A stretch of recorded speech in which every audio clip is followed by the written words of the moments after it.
this week is going to be great because there's nothing left to do but to crank over those engines, gearheads, because 'tis none other than us, the Lugnutz podcast. Welcome, gang. Recorded June 2025. Really? Ugh. Honda does stuff. Subaru. You heard of the Mile High Club? It's nothing like this club. This is the 600 Mile Club. That and more on this week's Lugnutz. Thank you for joining us.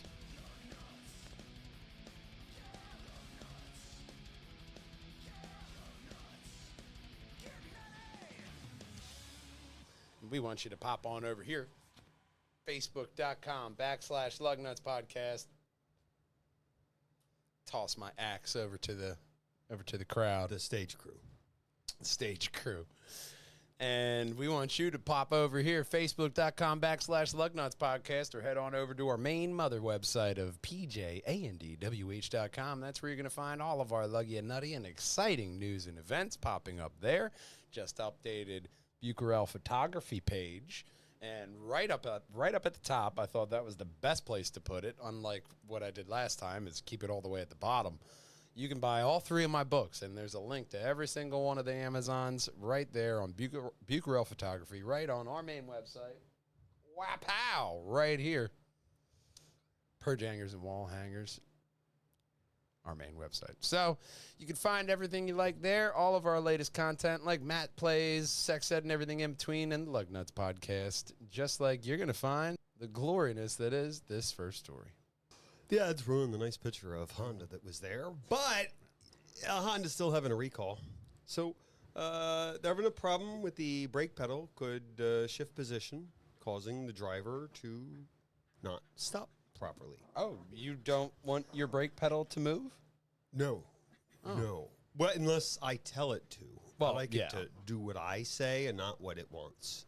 Yeah, some of those Toyotas, it was ironically like just after, like maybe 5 years or so after, they have the ability to move the gas pedals up and down. Maybe not Toyotas. Maybe it was a different brand. But that was a thing of like moving.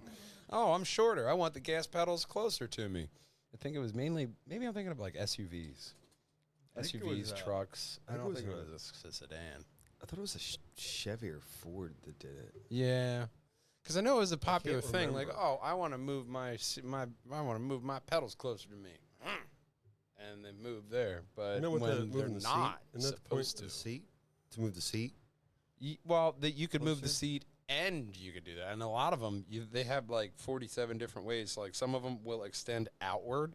So if you have longer legs, you can have support behind all of your leg, and you just make that seat like longer on the base bottom end. So you could be like Shaq and take the front seat out, sit in the back, and you're like, good. Yeah, man. Or like that one car from last week where they just pop it all the way down. You can have Shaq sit in the back, and he's got one foot right there. One on gas, one on... Shaq aside, if the Shaq has a Honda Pilot between 23 and 25, along with the Acura 21 to 25, TLX 23 to 25, MDX. Your parts are all the same. Yeah.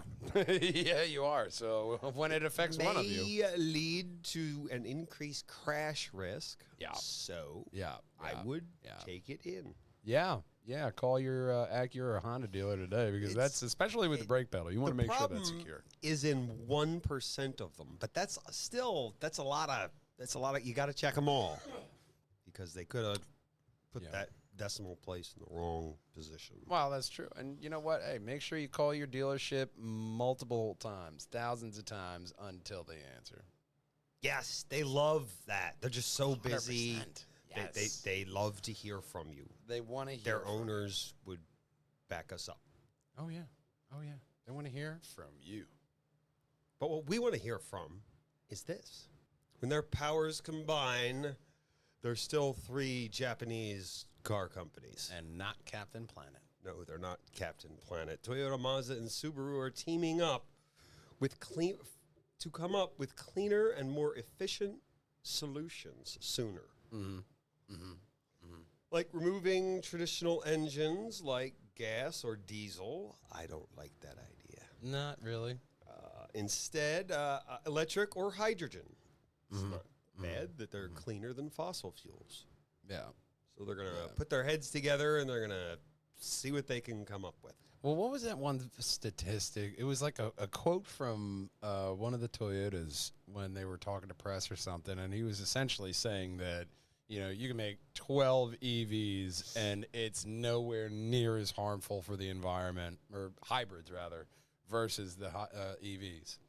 Yeah, hybrids are still kind of the way. Because Toyota's still going with the hybrid. They're going strong with that hybrid. Problem with battery cars is what are you going to do when the battery dies? You have to buy a new battery. Yeah. You're like, well, I'll sell it by then. Good for you. I mean, especially when you look at the market of cars, it's not like it was where just buy another car. I mean, they're not. We don't live in it's the not same like world. it's not pre-2020, and that post-2020 world, you have still part shortages, certain manufacturers unable to make trim levels that they say they can. You know what I mean? Like, there's so many different options. Are you really going to gamble on that new car market right now? Not like there's a war in any places on the globe. Nowhere important. 7. Come on. But hydrogen, we've covered it before that hydrogen, the gas stations can be easily converted to hydrogen. Your car, your favorite classic car can just easily be converted, but why do it unless there's a station? So I mean, we talked about that conversion kit years ago on how they went to Le Mans and completed it with bringing their own fuel, which is impressive alone. Being able to support all that hydrogen. But, I mean, there's different technologies to where, internal combustion engines, you got to do something different than what you're doing right now to convince everybody to give up that gas engine. That doesn't mean that the Toyota's not going to stop. Toyota isn't going to stop working on synthetic fuel. They're going to keep working on synthetic fuel. They're just also doing this. Well, Toyota Porsche's does many been working things. on that. Yeah, Porsche has been working on that for years. I remember us talking about A few that. of them are. Yeah, Porsche's got it going. If you like gas engines, and a fuel, you got to think of something. Yeah, I mean, overall, just keeping it, easy to fill up is the main thing. It's so easy to fill your tank with gas. It takes time to charge an EV. You don't have to worry about that with hybrids. Just saying. Who would have thought I'd be trumping hybrids? But yeah, go buy a hybrid.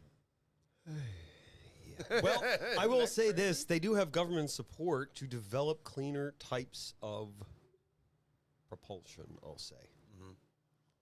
While you're thinking of that, we can propel ourselves to this next story. And he's not magic. The vape is green. You can't see my eyes. That's great. I love that. Oh boy. Here we go. Subaru teaser. Yeah. First Subaru WRX debuted in 1994 and lasted through 2001. Yeah. Or 2021, not 2001. Yeah. That would be a short reign. 2021's the last one. Chief technician confirmed that there are new performance models bound for the Japanese mobility show. Okay. Subaru sells outside the U.S. market.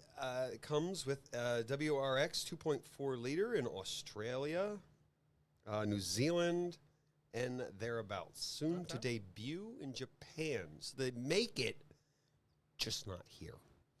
Well, I mean, why would we want something like that? That would be awesome. We're a very large market. Yeah. Maybe they just can't conquer the American market. They're like, Australia, New Zealand is where it's at. That's it. Yeah. I mean, the WRX STI has been a classic, car that people have just loved. All different iterations. It's almost every STI fan has their favorite body style of STI. Some really love the teardrop headlights, and other people, they love the classic circles and blue and gold wheels. You know, they're all impressive. They're all great, great cars. And it'll be very impressive unless you live in a cold climate, because there's rumors of electrification. Oh, well.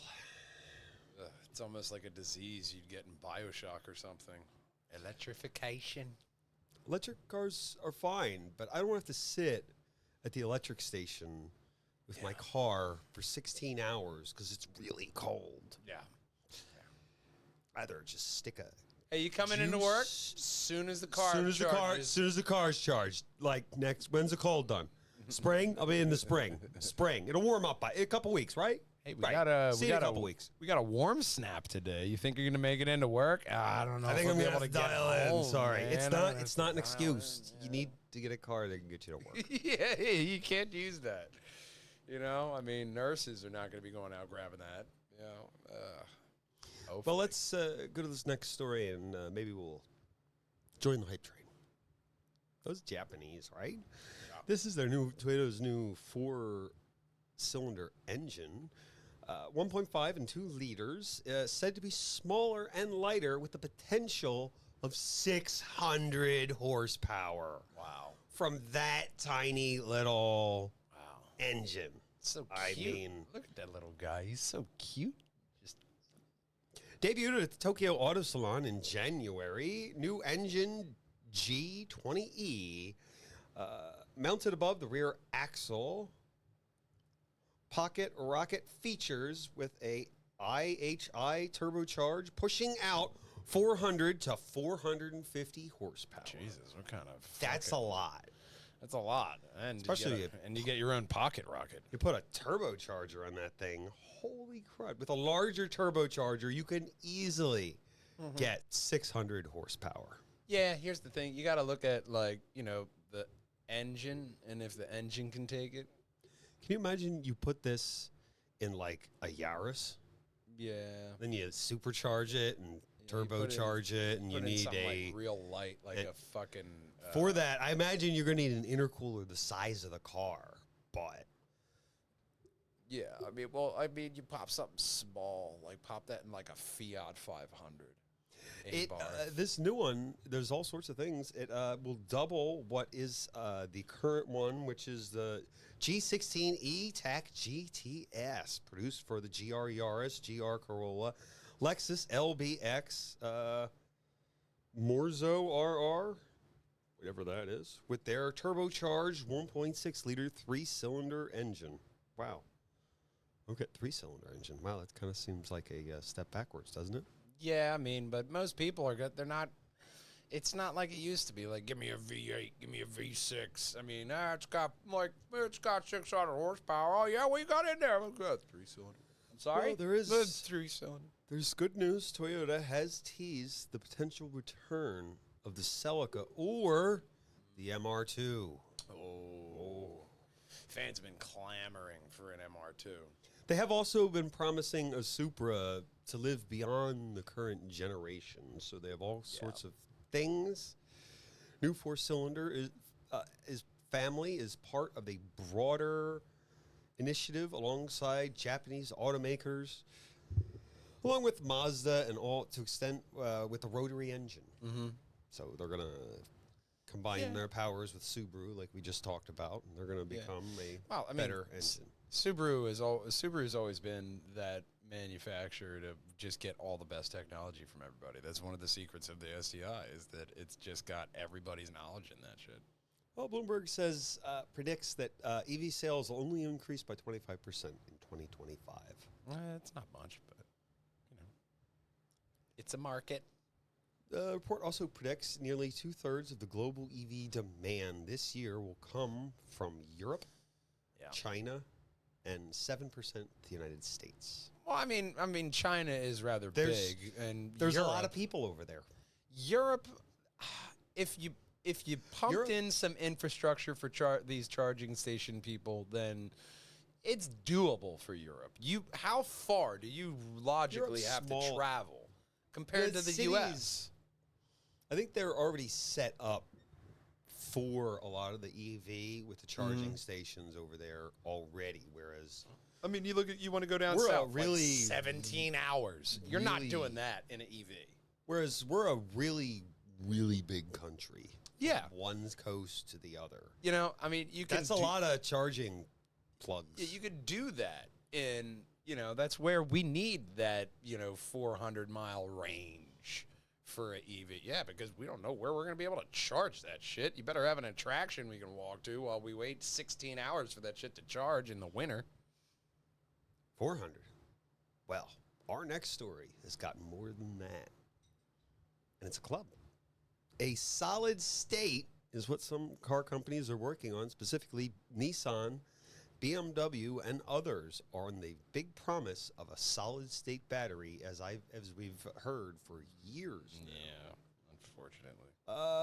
BMW, Mercedes-Benz, Stellantis all pour resources into the tech for the lure of 1,000 kilometers or 621 miles. They all want to join the 600-mile club. Yeah, I mean, I get it. But Well, for a single charge, that's a really long way to go. that is a really long time. It's a really long way to go, and it's a big step forward in EV, especially solid state. When it's solid state, there's no moving parts. But what do you do when it goes? Right, BMW's been working on it in Munich with a solid-state company. A large format solid-state cell from the United States company Solid Power. According to Auto News, the new battery will have a 25% higher energy than current packs. Oh, okay. That'll get them that 600 Yeah. mile club. Yeah. I mean, Mercedes is where you want this technology to come out first, though. Let them iron out all the bugs, get their engineers on the problems, and then, 10, 12 years, we got solid-state cars, very reliable, because Mercedes already worked on that shit. Well, the vice president of Stellantis Technical Research, Annie Are you okay? Latheron? Larion? Larion. Solid state is the North Star of battery chemistry. Lolly Ran? I don't know. That was a weird name. I'm sorry we butchered your name. You're in a club. Yeah, not a lolly, though. Toyota has a target for 2027. Well, Nissan 2028, where they'll probably just borrow their research and go like, "What did you guys do?" Would you? Hang on. Oh. Okay, yeah, we got it. Yeah, Took we got us the same thing. a little of course. bit because we had to buy one of theirs and we had to Yeah, figure out. Same idea, like Or how it same works. head. It was so crazy. We had the same idea. Yeah, exactly. Except for enough to get a different pen. Yeah, different pen, different squiggle marks. But if you want a different pen and different squiggle marks, you can make some internet squiggle marks and find us on the internet box pages. Right on over here. Facebook.com/Lugnutz podcast is where you're going to find all of our luggy and nutty polished content coming to you ever so slightly behind. And, of course, you can check out all our content on the sister website of pjandwh.com, like my Picture Perfect Small Town book series, Delco Volume 2, out on the internet shelves today. I'll let you know when it's in stores locally to us here in the Northeast. And lots of projects coming here from Delco, and especially Delco or Bust, coming to you guys next year, 2026. So very exciting stuff, awesome things that we have planned in here, because it doesn't matter if you drive a Toyota or a Renault, because nothing rolls without Lugnutz. Very well-behaved mascots this time. Except Very- in the beginning very where well. there's a lot of noise. I didn't know what was going on down there. Yeah, somebody had to make his bone smell like him. And Makes a lot of noise when he does it. he gets a little rambunctious, The heartthrob, Romeo Marley, That's one way to put it. and his brother, Hero at Time Link Diablo, just staring very, very, very confused and licking me for some reason. But we want to see you next time. We love you, we miss you, and we'll see you then. Drive on, Lugnutz. Bye-bye. Great race. It was. It was very nice of McLaren to not crash into each other. It was very big of them, wasn't it? It could have been a very exciting day for a Ferrari 1-2. It really could have. It could have, but we're glad that they could get their tempers, brakes under control. You know, instead we get the McLaren 1-2 and Verstappen get pushed out in the first lap. Oh yeah, you know, early on by what was it, Batelli? The new guy. Yeah, Batelli pushed him out. Like, all right, good little boy, let's see what you're doing there. That's good. It was a good race all over.